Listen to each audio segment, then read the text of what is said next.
Hey guys, today we're taking a look at Donnie Darko, a cult classic movie from 2001. Enjoy.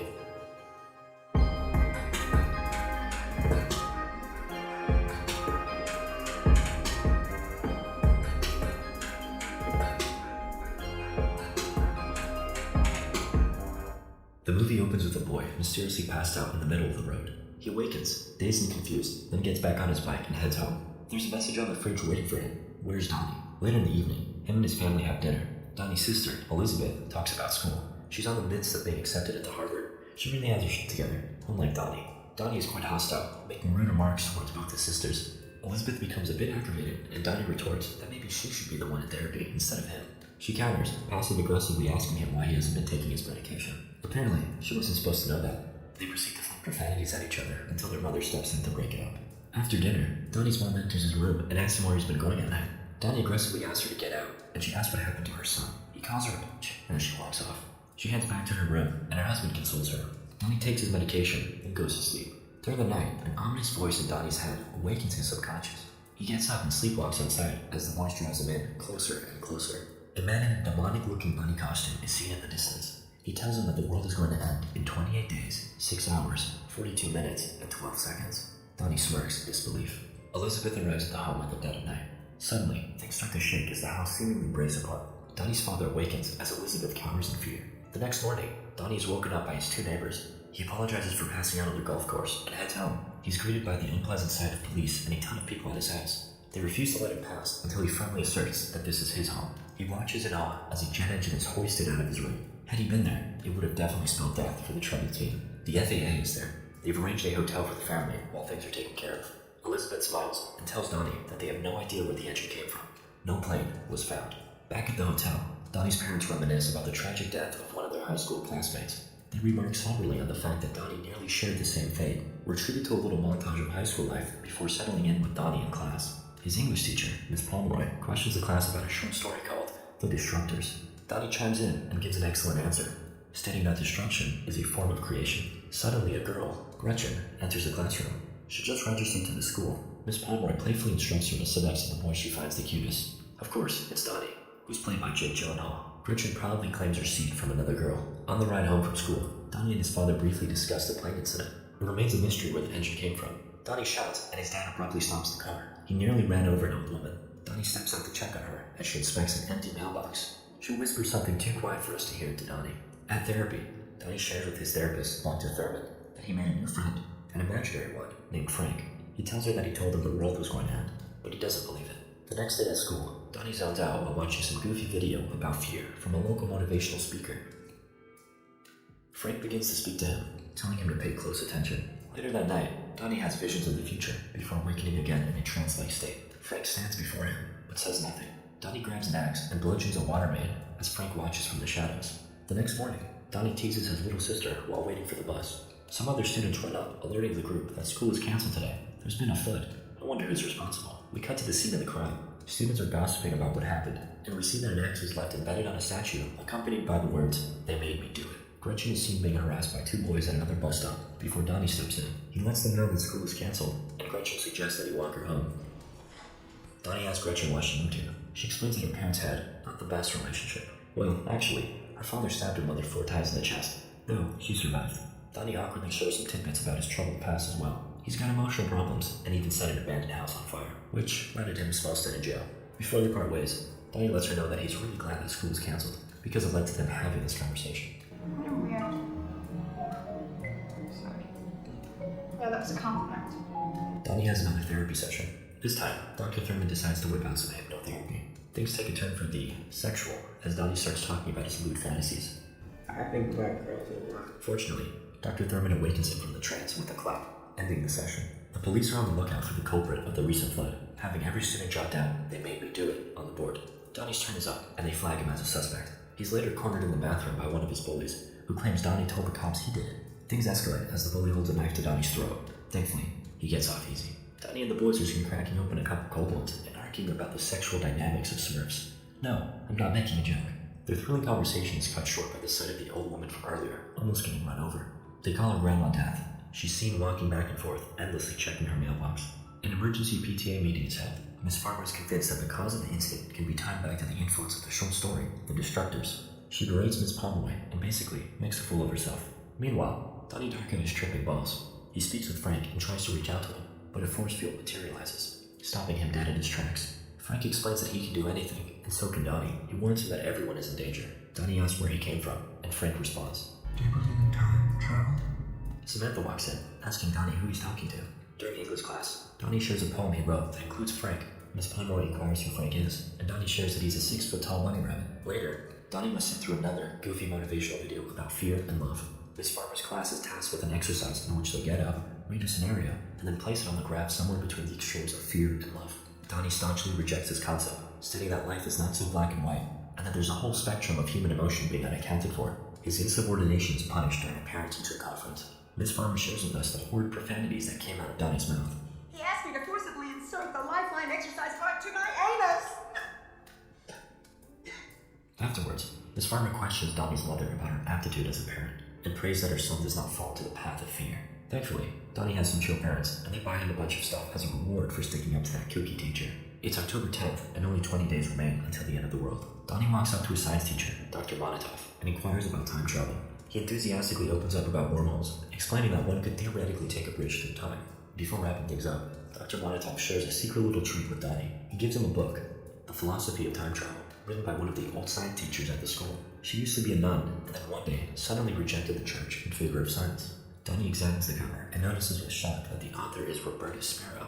Roberta Sparrow is none other than Grandma Death. We cut to a graphic of the book. Chapter 1, The Tangent Universe. Incidents when the fabric of the fourth dimension become corrupted are incredibly rare. If a tangent universe occurs, it will be highly unstable, sustaining life for no longer than several weeks. Eventually, it will collapse upon itself, forming a black hole within the primary universe capable of destroying all existence. At dinner, Donnie shares the book with his family. His parents mention that Roberta is quite loaded and used to be known for her gem collection. Kids used to go up to her house to try and rob her, and she became a total recluse. At his next therapy session, Donnie shares with Dr. Thurman what Roberta whispered into his ear earlier.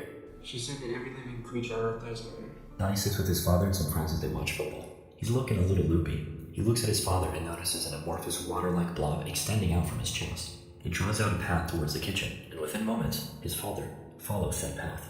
A blob begins to form in Donnie's chest, leading upstairs. He's compelled to follow it, entering his father's room and discovering a gun.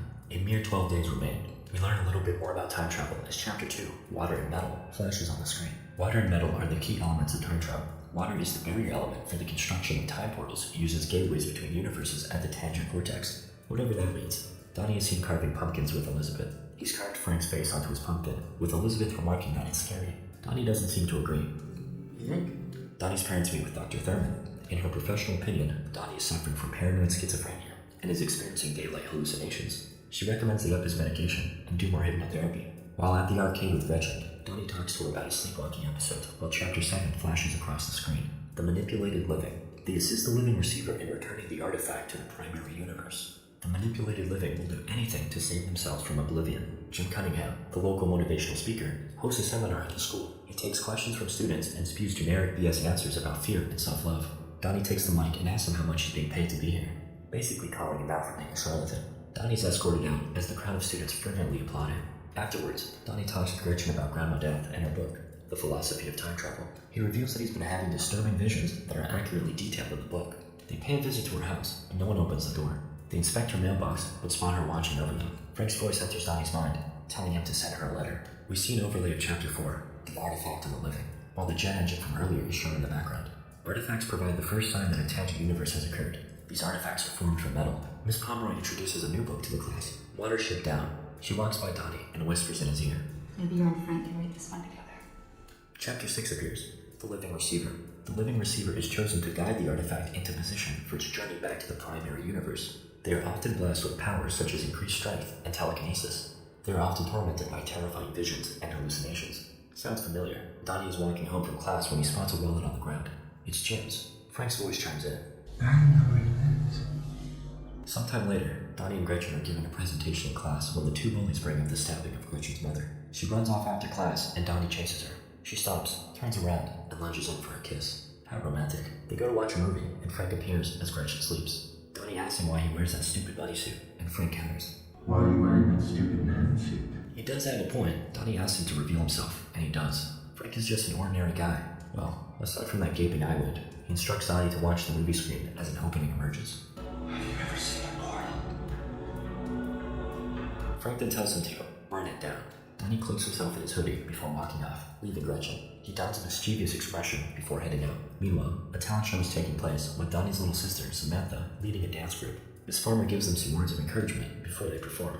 If you feel the need to vomit up there, just swallow it. Back on Donnie's end of things, we see him dousing the house with gasoline before setting it ablaze. After the job is done, he returns back to the movie theater and makes out with Gretchen. Chapter 10 flashes on the screen, The Manipulated Dead. We cut to a brief scene of Donnie and Gretchen awakening from slumber outside. Jim Cunningham's burnt to a crisp house is all over the news. Turns out that sleazy motivational speaker was harboring a secret dungeon filled with child pornography. The firefighters discovered this while putting out the flames. Miss Pomeroy is fired and is set to leave at the end of the week.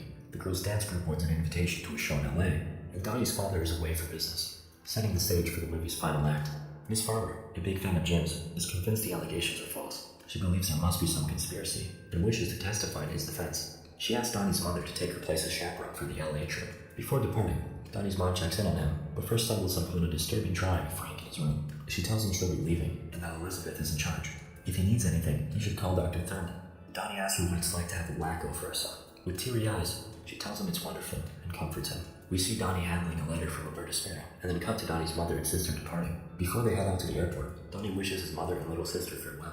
He later visits Miss Pomeroy after school. He sees her packing away her things and is dismayed to learn that she's been fired. He remarks that she was the only good teacher at the school. Before she departs, Donnie asks her why she left cellar door written on the board. She says a famous linguist once said it was the most beautiful combination of words in the English language. Elizabeth receives her acceptance letter to Harvard, and Donnie suggests that they throw a Halloween party to commemorate.